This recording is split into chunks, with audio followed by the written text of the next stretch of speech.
Welcome back. The oldest prison in Ionia County is closing its doors for good. The state says it's due to a declining prison population. It's news that prison reform advocates are cheering about. Our Lauren Edwards joins us live from the control room after hearing from a few of them. Lauren?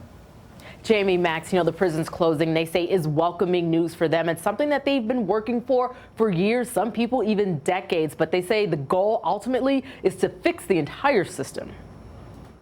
First of all, any prison closing is an absolutely wonderful thing to do.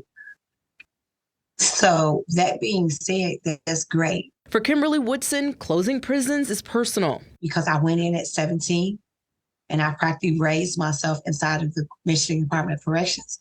So I feel like I am an expert on the things that is broken. She was incarcerated in a Michigan prison for 30 years on a first-degree murder charge. Woodson says at the time she was young and naive and in a love triangle that ended with a bomb being thrown into a woman's home. And I had a natural life sentence, and the Supreme Court decided it was unconstitutional for us to have a life sentence. And because I had never been in trouble before and I wasn't actually at the scene of the crime, in my prison record, I was able to get resentenced to time served. She's been home since 2017 and has since created a nonprofit to help other returning citizens get acclimated to life after prison. But when she heard about the MDOC closing part of the Gus Harrison Correctional Facility in Adrian and the Michigan Reformatory in Ionia, she applauded. There's a lot of factors that go into making a decision like this. One certainly is the number of beds that we have, that our prison population has been decreasing for quite some time. Chris Gouts with the MDOC says the prison population rate stands at 32,000 people, the lowest it's been in 30 years.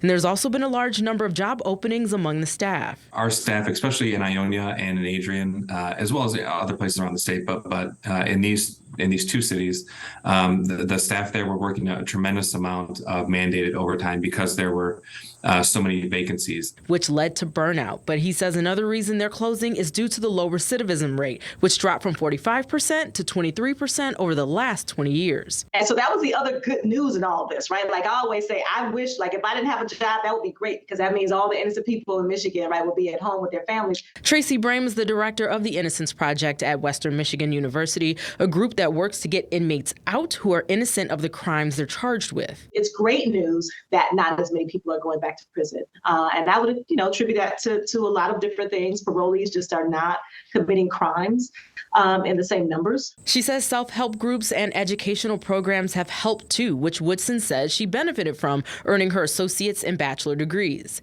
Even though she's grateful to see two facilities close, she says true transformation begins mentally and emotionally, and that's where the MDOC should focus their attention. I don't believe that incarceration should be the first option.